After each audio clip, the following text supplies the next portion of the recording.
listening to The Coffee Hour. I'm Andy Bates. I'm Sarah Golseth. What is sabbatical and how is it valuable for church workers? We'll find out today with our friends from Grace Place Wellness and Lutheran Church Extension Fund. Today's episode of The Coffee Hour is underwritten in part by Concordia University, Nebraska. You can learn more about Concordia University, Nebraska by visiting cune.edu. Joining us today, the Reverend Dr. Greg Walton from Grace Place Wellness and Lutheran Church Extension Fund. Welcome back. Thank you. Good to be with you. It is good to have some time with you. We chatted just a couple months ago and looking forward to learning about sabbatical today. Looking forward to that. Also joining us today, Rehema Kavugha. She's Director of Synod Relations for Lutheran Church Extension Fund. Rehema, welcome back. Thank you. Always good to be here. So let's talk about sabbatical and how it's valuable to church workers and what does this have to do with Grace Place Wellness and LCEF. You have a Sabbatical Scholarship Program?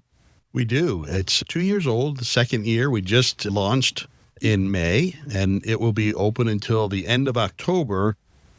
But the idea of a sabbatical is really to provide a time of rest and renewal for church workers who are stressed. The scholarship itself is for rostered church workers going on their first sabbatical. So we want to make that clear, but we want to encourage sabbaticals for all church workers. It's really an important way to revitalize and strengthen not only their personal relationships, but their productivity.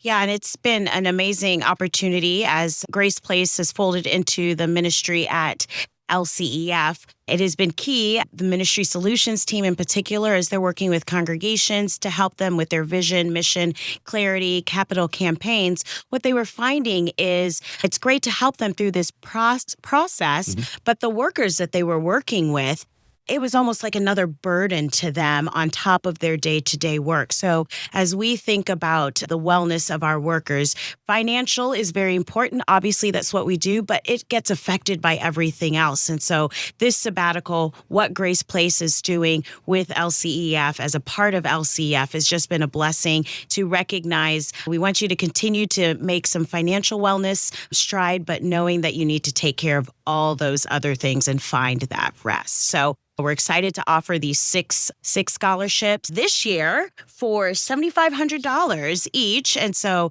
that is more than what we did last year. So thanks be to God, that's been through some generous donations to LCEF. So we're so grateful for that opportunity and the workers who can benefit from that. Talk a little bit more about how this is aligned with LCEF's mission. Like you said, people know LCEF for financial solutions, and this is something even beyond a financial solution for church workers. Yeah, go ahead. Well, I think if you consider the fact that we really want to care for church workers for longevity, we are seeing some struggles in that area right now. We want to make sure that we're doing everything we can to maintain and support and lift up our church workers who worked tirelessly for the sake of the gospel. And so we want to do everything we can. And Lutheran Church Extension Fund has done that in various ways for many years. This is just one more thing that we want to do to strengthen the relationship as a trusted and valued ministry partner. Mm-hmm. Yeah, and we really see the value for, again, healthy workers, allow them to make healthy choices and decisions, which also includes their financials. So again, for LCEF, this has been a blessing to have Grace Place as part of our ministry and been a tool to go beyond what we do in a great way. So part of our mission is to start, strengthen, and sustain. So this really goes into the sustainability of what we do and the people that we care for. And LCEF has long been one encouraging investment, and this is an investment in people. Mm-hmm. Great point. So let's talk about sabbaticals. Let's define sabbaticals and the different types of sabbaticals. Yeah. And then we'll dig into a little bit more of then what this program looks like. So how would you define sabbatical? Yeah, we're talking about a ministry sabbatical. And a ministry sabbatical is different than perhaps an academic sabbatical. Mm-hmm. An academic sabbatical usually has a focus to produce something, whether it's a book or research or whatever it happens to be, a new course or something like that. Ministry sabbatical really focuses on rest and renewal and really reconnection. So many of our church workers are separated from their families by distance, and it's not like they can go home for Christmas or, those kinds of things. So this is an opportunity for them to have a definite time away from the regular routine of ministry to reconnect with family and friends, to maybe pursue some activities in their leisure that they hadn't had an opportunity to do before. A great story. One of my friends went on sabbatical as a young man. Before he even went to seminary, he did watercolor painting. And in his sabbatical time, he was able to rediscover this watercolor painting. And when he came back from sabbatical, he continued to do the watercolor. He said that it just kind of made him relaxed and more creative in like preparing sermons and things of that nature. And he continued to do that by making note cards that he would send to members. And then later he was involved in a prison ministry, and he would send these watercolor note cards to the prisoners. And he said, you'd be surprised how many of those convicts have these as art in their cell. So it was just kind of a release of something that he had kind of put on the shelf and now had an opportunity to revisit. Do you know how common sabbaticals are today? I know I'm asking for stats. I don't know if you're prepared for that, but talking about sabbaticals and the need for a scholarship to have church workers go on that. What is the kind of how common is this right now in our church body for church workers to be able to take sabbaticals? It's really not as common, and that's one of the reasons that we're really trying to raise awareness and help people to understand. It's not uncommon in the Christian world or in the church world. Other denominations actually do encourage. In fact, there are some denominations that have sabbatical as part of their call document. And it would be wonderful if we could get to that point in the Lutheran Church Missouri Synod to really consider that. But the idea is to build in that time. You know, the sabbatical comes from really Leviticus 7, right? Where the ground would lay fallow after the seventh year so that it was more productive. And that's really the side benefit, or the really ultimate outcome of a sabbatical, is that people would become more productive. And we've seen that time and again. When church workers take a sabbatical, they come back refreshed and renewed and really ready to hit the ground running. I think something that's very unique about church workers is when church workers are active in their ministry, they are pouring in every aspect of their body, right? It's not just an accountant that might only be fixated on the math portion of their brain or anything like that. So as you talk about what are the stats, it is really hard to see, because often we'll hear church workers that, maybe their congregation gifted them with an extra long vacation. But understanding how church workers pour every ounce of themselves into what they do, this need of a total step back and pause in ministry to be totally renewed, not just for a 10-day vacation instead of a 7-day vacation, I think is really been important. And what Greg has been going out to speak is educating, obviously, our church workers. When they hear it, they get it, they want it, they love it.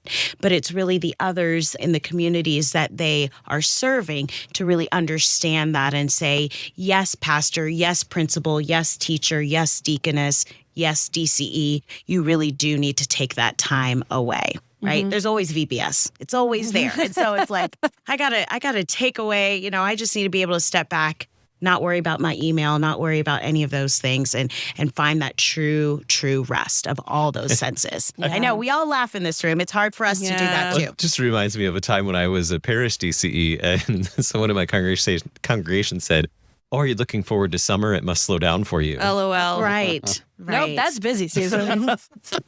The church is very alive during the summer. Yes.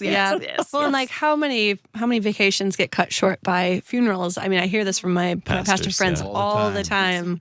And I mean, that funerals happen. It's part of the ministry, but it does happen frequently. I think that's one of the most difficult parts of a sabbatical is kind of shutting off and shutting down. We found that a lot of church workers will sleep for the first week or so, a lot, because they don't even realize how exhausted their bodies are. But cold turkey, cutting off email and maybe putting down the cell phone is really difficult. But it's really a necessary part if you're going to get that refreshment and relaxation to just be able to step back and realize that, you have to take care of yourself. This is the old airplane thing, right? The oxygen mask drops down. You put yours on first before you help anybody else. So you've got to help yourself get that rest and renewal so that you're better equipped to help the congregation grow in their faith in Christ. And how many people just panicked when you said no email? I mean, I did. No phone calls. Right. Panicked or also thought, wow, that sounds amazing. Yes. At the same time. Yeah. I think that's the tug of ministry, right? Right. You know, we love the people, right? There is a reason why we've all said yes to God's calling in this, knowing how much it's taking of us. And so it is a constant struggle as church workers to do that in the balance. And really, I hope this scholarship gives that opportunity and avenue to actively say, yes, I need to do this, not just for me, but also for my congregation. And we're going to talk about the application process, who's eligible. We're going to talk about that in a minute. But I want to go back to something, this email thing that we were just talking about a minute ago. When it comes to someone taking a sabbatical, to a church worker taking a sabbatical with the support of an Grace Place Wellness LCEF grant or scholarship, do you have rules? Do they have to not do email? Are there just guidelines or are there rules? How does this work? A phone locker. We're like Planet Fitness, no judgment zone. Right. Okay. So I mean, you have to do what's comfortable for you, but if you really want to benefit from it, it really is. Yeah. And what I'll tell you what I did on my sabbatical. I had an agreement with my administrative assistant who would text me if there was something of import that I really needed to deal with. And it happened twice during my sabbatical, and they were issues that really needed attention, but I was able to do it remotely. I didn't return and have to deal with it. And I could direct her to the right people to handle it. But, other than that, I had no contact. But you had that very valuable key piece of someone you could trust to filter did. that those calls and emails for you. And that's part of that planning process. Yeah. We want to encourage, the process of a sabbatical is not like, I think I'll take one in July. Right. But you really need 16 to 24 months of planning for various reasons. But if you plan it well, you do have those people in place that you can actually refer to some of these issues that would come up while you're gone. So the goal is to make sure that everything is covered so that by the time you take a sabbatical, you can actually go. Now, it's not comfortable for any church worker to go and leave all that behind, but we want to try and encourage as much as possible for a church worker to be able to say, I can confidently go knowing that these things are covered and God's going to take care of it. For sure. And I would definitely say if you're a church worker listening to this and think, man, this concept sounds amazing, I don't even know where to begin. We provide those resources for you too, because like Greg said, it's not something you can think of overnight. It's not just hopping on Airbnb and scheduling that vacation like I just did a couple nights ago. And it does take some planning to really also look inside yourself to decide what aspects of my wellness do I need to address right away? Because some of our applicants, their intentionality is just to be reunited with their spouse again, right? So they're planning not just for their retreat, but also maybe some spouse or some children along the way to decide maybe it's a passion like the watercolor painting that they really want to get into.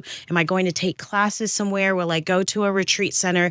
Those types of things. And then the prep that they have to do with the congregation to prepare all of those things. So we help them as much as possible. Greg is on the phone with many and talking not only to them, but also to their congregations to help them truly understand and be prepared for success. Because it's a beautiful thing. And one of the things that we really stress is that it's not just the church worker who ought to be making this plan. They ought to have a committee. Because when there is intentionality in that planning, it also is ownership. And so if I'm working with my lay leaders to plan a sabbatical, they own that as well. And they're a greater support because it's not something foreign to them. They're able to represent it to the larger community, and they're able to help facilitate that transition into a sabbatical time. So it should not be, a one-person show. It really needs to be a community effort, a team. We're talking about the Sabbatical Scholarship Program with the Reverend Dr. Greg Walton and Rehema Kavugha. We need to take a quick break. You're listening to The Coffee Hour. I'm Sarah Gulseth. I'm Andy Bates.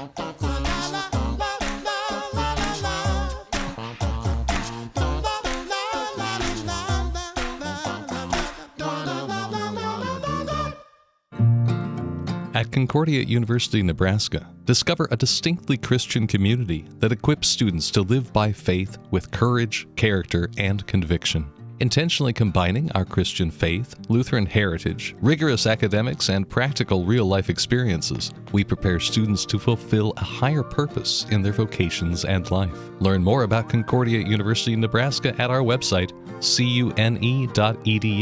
That's cune.edu.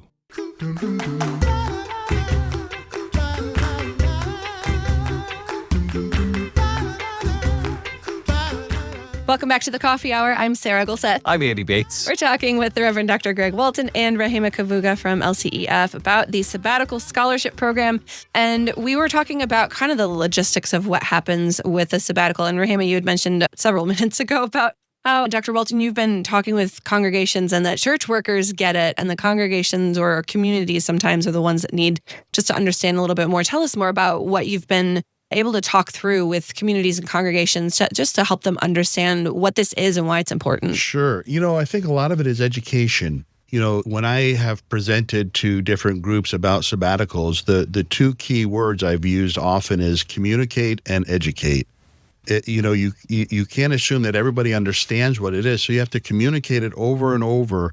But even before that, you have to educate so that they understand not only why you're doing this and the value of it, but also what it's going to entail. So it's not just, I'm going to be taking 3 months and, lying on the couch and binge watching whatever. I'm actually going to be doing something. So there ought to be a component that somehow benefits the congregation. Honestly, if a pastor comes back, for instance, or any church worker comes back refreshed and renewed, they are benefiting their ministry. So there's that. But, so many of our, and I'm going to use pastors as an example, so many of our pastors spend 50 out of 52 weeks in one parish, and they have no opportunity to expand their mind and to see how other people are doing things or to learn. And so if they can bring back one idea from a congregation maybe that they visited and said, we can really implement that, and it would really bless our ministry. It's incredible. It really makes a huge difference. And I'll give you an example. A good friend of mine, I was baptizing my grandson at his church, and he was helping, and he's a longtime friend, but he has a unique, I've never seen this done before, but he does an etymology, a biblical etymology of the infant's name. And it just blew me away. It was so great. And the congregation's out there in tears. And I'm just thinking, this was so simple. I'd never heard that. I had never thought of that. Simple idea now I could bring back to a parish and say, I'm going to do that. So it's just those kinds of things that, you learn creatively when you're not stuck in this rut. Definitely. It is fun when we learn someone's name. I know. I know. Like the etymology of their name. I learned yours was Grace. Yeah, Rehema means mercy and blessings in Swahili. So it's kind of fun to say my name's in the Bible in Swahili. All right. So I think we have a good understanding of what a sabbatical, a ministry sabbatical is, what that means for the church worker and for the congregation as well. So let's talk about the scholarship program and how that works. What is the scholarship and how does that work for the church worker?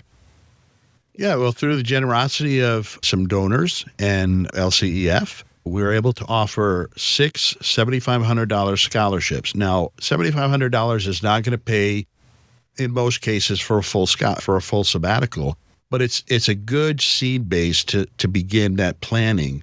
And we really want the congregation and even the worker to have some skin in the game. So they need to have some ownership. If we just give it away, it may not be as valuable. But if they have to work towards that together, then there's going to be a real benefit and blessing.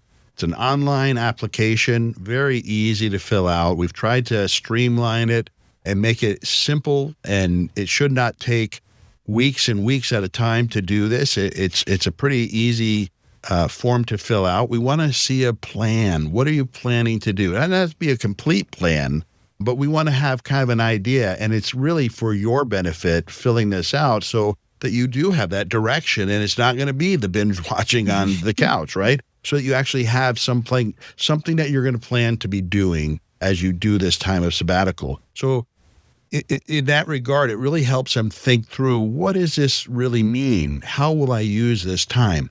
And then the applications are due at the end of October, by the end of October, October 31st. So they open during Church Worker Appreciation Week with LCEF, which was beginning of May. And we close it on Reformation Day. We thought those were pretty good days to keep that open. And then we hope to have a committee that is selected to review them and select. And we try and notify as quickly as we can so that they can continue their planning. But we want to encourage even those who did not get selected to continue to plan that sabbatical. And again, we offer resources to help plan that sabbatical, to put a sabbatical policy together in a congregation, and really how to help think through.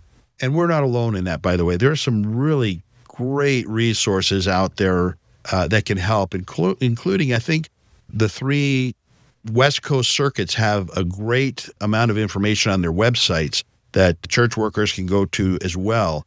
Our website is full of information on sabbaticals. We've produced a sabbatical booklet because while church workers may go to the website and read that material, it may not be as easy for our laity, or they may not have the same motivation to go there. So to be able to have something to place in their hands is really a helpful thing. So that is available. What can congregations or congregational leaders do if they know of a church worker that might benefit from this? What are some things that people might need to know or understand as they bring this up to people in their congregation? Yeah, so I think the important thing is to, if you are listening and you're a layperson and have a church worker in mind who really could use some time of rest, having that conversation, encouraging them to check out the website to learn more. And if you're a church worker, you obviously should also have that conversation with yourself and with your family and check it out. But if you're a church worker, and again, as we know, there's some of you that are listening that are going to say, this sounds amazing. I even know what I would do. I just haven't had the time to articulate it.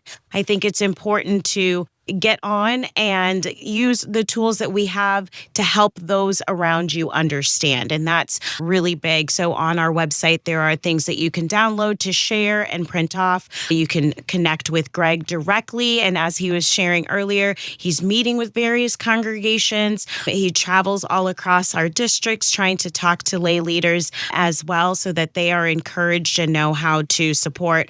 And really, the application process does involve the whole congregation.